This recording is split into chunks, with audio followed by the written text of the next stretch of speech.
नमस्कार दोस्तों, चलिए जानते हैं राजस्थान की 50 फटाफट बड़ी खबरों को सिर्फ 10 मिनट में। लेकिन उससे पहले आप यह वीडियो कहां से देख रहे हैं हमें कमेंट में जरूर बताएं और वीडियो को लाइक करके चैनल को सब्सक्राइब जरूर कर लें। राजस्थान के प्रस्तावित ऊंचे विधेयक में बहुविवाह पर रोक लगाने का प्रावधान किया गया है। इसके अलावा विवाह और पारिवारिक कानूनों से जुड़े कई नियमों को एक समान कानूनी ढांचे के अंतर्गत लाने की तैयारी है। सरकार का उद्देश्य अलग अलग व्यक्तिगत कानूनों के स्थान पर राज्य में लागू होने वाली एक समान व्यवस्था तैयार करना बताया गया है, जिससे विवाह और पारिवारिक मामलों में कानूनी स्पष्टता बढ़े। राजस्थान में प्रस्तावित यूनिफॉर्म सिविल कोड के दायरे से अनुसूचित जातियों और अनुसूचित जनजातियों को बाहर रखने का प्रावधान किया गया है। सरकार के अनुसार इन समुदायों के पारंपरिक अधिकारों और संवैधानिक संरक्षण को ध्यान में रखते हुए यह व्यवस्था रखी गई है। यूसीसी में विवाह, उत्तराधिकार और अन्य पारिवारिक मामलों को लेकर कई नए नियम प्रस्तावित किए गए हैं, जिन पर विधानसभा में चर्चा होगी। राजस्थान के प्रस्तावित ऊंचे विधेयक में संपत्ति के उत्तराधिकार को लेकर भी महत्वपूर्ण बदलाव का प्रावधान किया गया है। इसके अनुसार बेटियों और बेटों को संपत्ति में समान उत्तराधिकार का अधिकार देने की व्यवस्था प्रस्तावित है। सरकार का उद्देश्य पारिवारिक संपत्ति के बंटवारे में लैंगिक समानता को बढ़ावा देना है। इस प्रावधान पर विधानसभा में विस्तृत चर्चा और विचार विमर्श किया जाएगा। केंद्रीय गृह मंत्री अमित शाह और मुख्यमंत्री भजनलाल शर्मा ने अलवर में आयोजित कार्यक्रम के दौरान राजस्थान के 17 जिलों के लिए 6,453 करोड़ रुपए से अधिक की विकास परियोजनाओं का लोकार्पण और शिलान्यास किया। कार्यक्रम में विभिन्न विभागों के 10,000 से अधिक नवनियुक्त कार्मिकों को नियुक्ति पत्र भी वितरित किए गए। सरकार ने इसे राज्य के विकास और रोजगार से जोड़कर महत्वपूर्ण कदम बताया। अलवर में आयोजित कार्यक्रम के दौरान सरस डेयरी प्लांट में लगभग 200 करोड़ रुपए की लागत से बनने वाले आधुनिक नए प्लांट का शिलान्यास किया गया। प्रस्तावित परियोजना से डेयरी क्षेत्र में आधुनिक सुविधाओं को बढ़ावा मिलने की उम्मीद है। कार्यक्रम में केंद्रीय गृह मंत्री अमित शाह और मुख्यमंत्री भजनलाल शर्मा की मौजूदगी रही। सरकार ने इसे क्षेत्रीय विकास की दिशा में महत्वपूर्ण परियोजना बताया। मुख्यमंत्री भजनलाल शर्मा ने स्वतंत्रता दिवस के अवसर पर बीकानेर स्थित स्वामी केशवानंद राजस्थान कृषि विश्वविद्यालय में आयोजित राज्य स्तरीय समारोह में ध्वजारोहण किया। इस दौरान उन्होंने प्रदेशवासियों को संबोधित करते हुए सरकार की विकास योजनाओं और उपलब्धियों का उल्लेख किया। मुख्यमंत्री ने विकसित राजस्थान 2047 के लक्ष्य को लेकर सड़क, ऊर्जा, पेयजल और अन्य बुनियादी सुविधाओं को मजबूत करने पर जोर दिया। स्वतंत्रता दिवस के अवसर पर बीकानेर शहर में पर्यावरण अनुकूल इलेक्ट्रिक बसों के संचालन की आधिकारिक शुरुआत की गई। इन आधुनिक बसों से शहर में सार्वजनिक परिवहन व्यवस्था को बेहतर बनाने और प्रदूषण कम करने की दिशा में मदद मिलने की उम्मीद है। राज्य स्तरीय समारोह के दौरान मुख्यमंत्री भजनलाल शर्मा की मौजूदगी में बस सेवा की शुरुआत हुई, जिसे शहरी परिवहन के लिए महत्वपूर्ण कदम माना गया। बीसलपुर बांध के कैचमेंट क्षेत्र में अच्छी बारिश होने के कारण बांध में पानी की आवक बढ़ गई है। जल स्तर तेजी से बढ़ने से जयपुर, अजमेर और टोंक की पेयजल आपूर्ति को लेकर राहत की स्थिति बनी है। बांध इन तीनों शहरों के लिए प्रमुख जल स्रोत है। लगातार बारिश और पानी की आवक पर प्रशासन तथा संबंधित विभाग नजर बनाए हुए हैं। पंचायती राज विभाग ने राजस्थान में आगामी पंचायत चुनावों की तैयारियां तेज कर दी हैं। जिला परिषद सदस्य और प्रधान पदों के लिए आरक्षण लॉटरी 17 सितंबर 2026 को निकाली जाएगी। इसके बाद सरपंच और वार्ड पंच पदों के लिए आरक्षण लॉटरी की प्रक्रिया 18 सितंबर को पूरी की जाएगी। सरकार ने चुनाव से जुड़ी सभी प्रक्रियाएं 15 नवंबर 2026 तक पूरी करने का लक्ष्य रखा है। जयपुर के ऐतिहासिक सिटी पैलेस से तीज माता की शाही सवारी पारंपरिक उल्लास और लोक संस्कृति के रंगों के बीच निकाली गई। इस दौरान शहर में उत्सव जैसा माहौल देखने को मिला और बड़ी संख्या में देशी विदेशी पर्यटक तथा स्थानीय लोग शाही सवारी देखने पहुंचे। पारंपरिक वेशभूषा, लोक कला और सांस्कृतिक प्रस्तुतियों ने कार्यक्रम के आकर्षण को और बढ़ाया। राजस्थान के पूर्वी हिस्सों में मानसून की गतिविधियां जारी रहने के कारण कई स्थानों पर हल्की से मध्यम बारिश दर्ज की गई। बारिश से उमस भरी गर्मी से लोगों को राहत मिली है। मौसम विभाग के अनुसार आने वाले दिनों में भी कुछ क्षेत्रों में बारिश का दौर देखने को मिल सकता है, जबकि कुछ संभागों में मौसम अपेक्षाकृत साफ रहने की संभावना जताई गई है।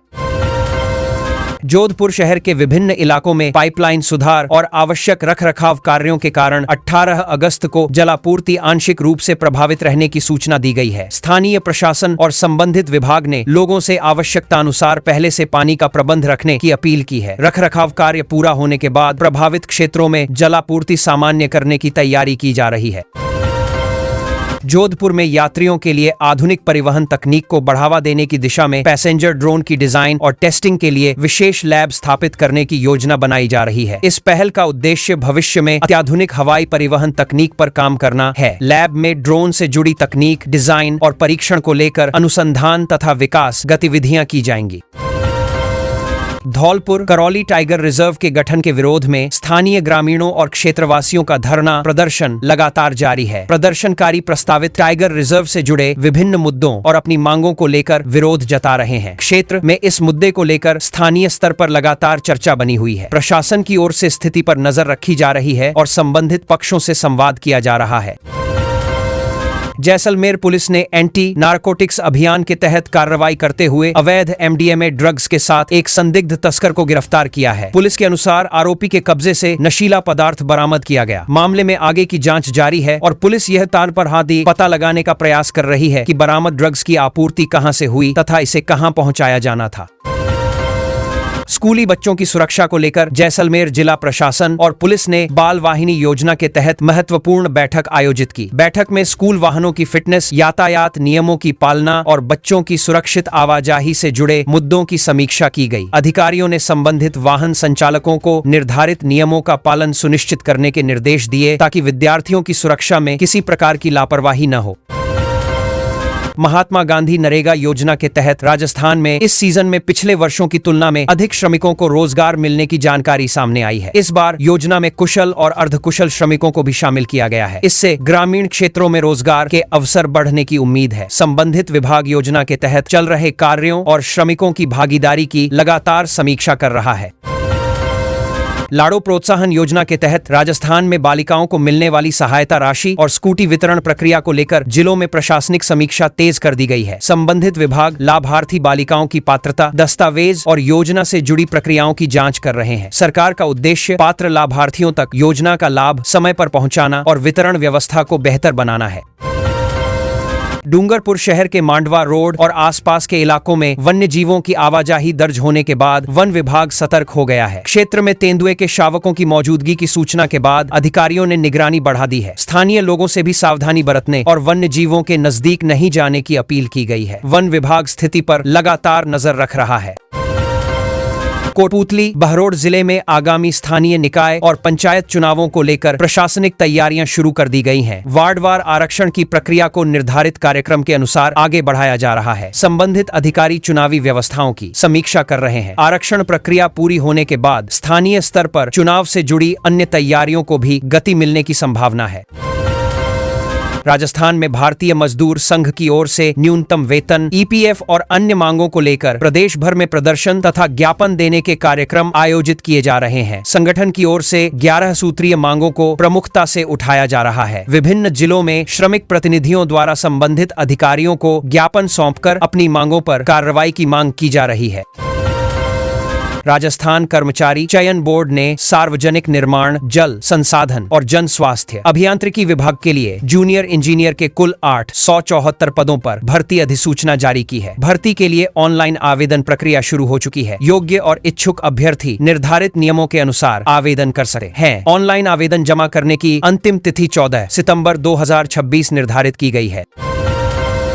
राजस्थान में जूनियर इंजीनियर भर्ती को लेकर अभ्यर्थियों के बीच उत्साह देखा जा रहा है। RSSB की ओर से जारी भर्ती में सार्वजनिक निर्माण, जल संसाधन और जन स्वास्थ्य अभियांत्रिकी विभाग के पद शामिल हैं। उम्मीदवारों को आवेदन से पहले आधिकारिक अधिसूचना में दी गई शैक्षणिक योग्यता, आयु सीमा, आरक्षण और अन्य शर्तों को ध्यान से जांचने की सलाह दी गई है। राजस्थान सरकार ने राज्य के विभिन्न विभागों में सीधी भर्ती से संबंधित प्रक्रियाओं को आगे बढ़ाया है। सर्किट हाउस और सामान्य प्रशासन विभाग के अंतर्गत विभिन्न पदों के लिए दस्तावेज सत्यापन तथा ट्रेड टेस्ट की प्रक्रिया अगस्त महीने में पूरी की जा रही है। संबंधित अभ्यर्थियों को निर्धारित कार्यक्रम के अनुसार उपस्थित होकर आवश्यक दस्तावेज प्रस्तुत करने और भर्ती प्रक्रिया में भाग लेने के निर्देश दिए गए हैं। जैसलमेर में स्कूली बच्चों की सुरक्षित आवाजाही को लेकर प्रशासन ने बाल वाहिनी वाहनों की व्यवस्था की समीक्षा की है। अधिकारियों ने वाहन फिटनेस, आवश्यक दस्तावेज, सुरक्षा मानकों और यातायात नियमों की जांच पर जोर दिया। बैठक का उद्देश्य स्कूल आने जाने वाले विद्यार्थियों के लिए सुरक्षित परिवहन सुनिश्चित करना है। प्रशासन ने नियमों का उल्लंघन करने वाले वाहनों पर कार्रवाई की बात कही है। डीग जिले में अवैध हथियारों के खिलाफ चलाए गए विशेष अभियान के दौरान पुलिस ने कार्रवाई करते हुए हथियार तस्करी से जुड़े आरोपियों को गिरफ्तार किया है। पुलिस ने अभियान के तहत संदिग्ध गतिविधियों पर निगरानी बढ़ाई थी। कार्रवाई के बाद आरोपियों से पूछताछ की जा रही है और यह पता लगाने का प्रयास किया जा रहा है कि अवैध हथियारों की आपूर्ति का नेटवर्क कितना बड़ा है। राजस्थान के सीमावर्ती जिलों में सुरक्षा एजेंसियों और पुलिस ने विशेष सतर्कता बढ़ा दी है। सीमा पार से होने वाली संदिग्ध गतिविधियों पर कड़ी निगरानी रखी जा रही है। संवेदनशील क्षेत्रों में सुरक्षा व्यवस्था की समीक्षा के साथ संदिग्ध गतिविधियों की जानकारी जुटाई जा रही है। अधिकारियों ने सुरक्षा व्यवस्था को मजबूत रखने और किसी भी संदिग्ध गतिविधि की तत्काल जांच करने के निर्देश दिए हैं। राजस्थान में पेयजल व्यवस्था को लेकर सरकार की योजनाओं की प्रगति की समीक्षा लगातार जारी है। मुख्यमंत्री भजनलाल शर्मा ने बीकानेर में स्वतंत्रता दिवस समारोह के दौरान प्रदेश में चल रही विभिन्न पेयजल परियोजनाओं और कल्याणकारी योजनाओं का उल्लेख किया। सरकार का कहना है कि ग्रामीण और शहरी क्षेत्रों में पानी की उपलब्धता बेहतर करने के लिए बुनियादी ढांचे को मजबूत किया जा रहा है। राजस्थान सरकार ने विकसित राजस्थान 2047 के लक्ष्य को ध्यान में रखते हुए सड़क, ऊर्जा और जल बुनियादी ढांचे को मजबूत करने पर जोर दिया है। मुख्यमंत्री भजनलाल शर्मा ने बीकानेर में अपने संबोधन के दौरान राज्य के विकास की दिशा में किए जा रहे कार्यों की जानकारी दी। सरकार का लक्ष्य आने वाले वर्षों में आधारभूत सुविधाओं और विकास परियोजनाओं को तेजी से आगे बढ़ाना है। अलवर में आयोजित कार्यक्रम के दौरान राजस्थान के 17 जिलों के लिए 6,453 करोड़ रुपए से अधिक की विकास परियोजनाओं का लोकार्पण और शिलान्यास किया गया। केंद्रीय गृह मंत्री अमित शाह और मुख्यमंत्री भजनलाल शर्मा की मौजूदगी में हुए कार्यक्रम में विभिन्न विभागों से जुड़ी परियोजनाओं को आगे बढ़ाया गया। सरकार ने इन कार्यों को प्रदेश के विकास और आधारभूत सुविधाओं के विस्तार से जोड़ा है। अलवर के कार्यक्रम में विभिन्न सरकारी विभागों में चयनित 10 से अधिक नवनियुक्त कार्मिकों को नियुक्ति पत्र वितरित किए गए। केंद्रीय गृह मंत्री अमित शाह और मुख्यमंत्री भजनलाल शर्मा की मौजूदगी में आयोजित कार्यक्रम में युवाओं को सरकारी सेवा में शामिल होने का अवसर मिला। सरकार ने नियुक्तियों को रोजगार के क्षेत्र में महत्वपूर्ण कदम बताया और युवाओं के लिए रोजगार के अवसर बढ़ाने पर जोर दिया।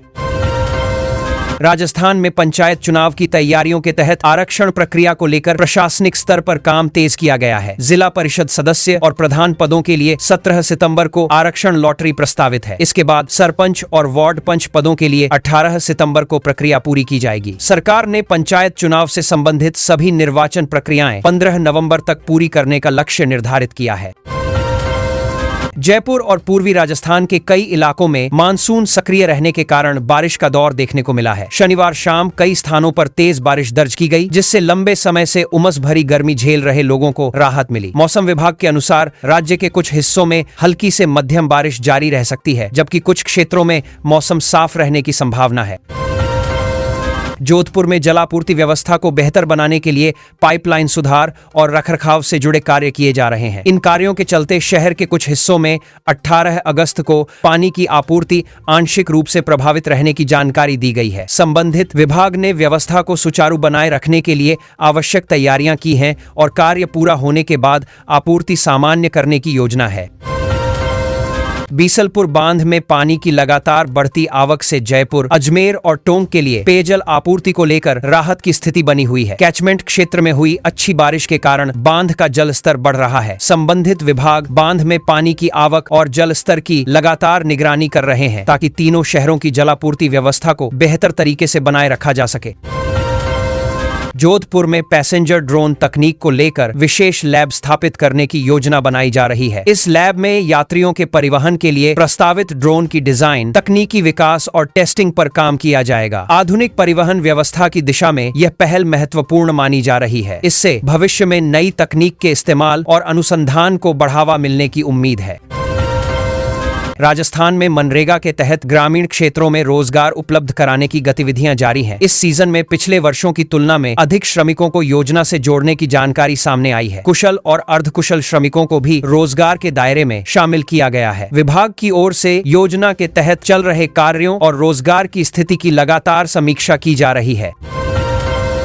राजस्थान में लाडो प्रोत्साहन योजना को लेकर जिलों में प्रशासनिक गतिविधियां तेज हो गई हैं। बालिकाओं को मिलने वाली सहायता राशि और स्कूटी वितरण की प्रक्रिया की समीक्षा की जा रही है। संबंधित अधिकारी पात्र लाभार्थियों की जानकारी और दस्तावेजों की जांच कर रहे हैं। सरकार का उद्देश्य योजना का लाभ पात्र बालिकाओं तक समय पर पहुंचाना और वितरण प्रक्रिया में पारदर्शिता बनाए रखना है।